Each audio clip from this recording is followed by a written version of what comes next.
بسم الله الرحمن الرحيم.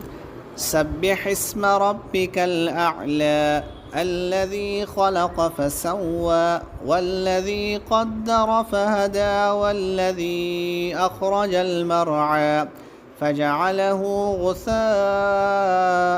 أحوى سنقرئك فلا تنسى إلا ما شاء الله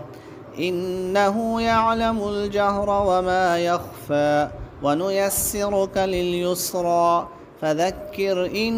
نفعت الذكرى سيذكر من يخشى ويتجنبها الأشقى الذي يصلى النار الكبرى ثم لا يموت فيها ولا يحيا قد أفلح من تزكى وذكر اسم ربه فصلى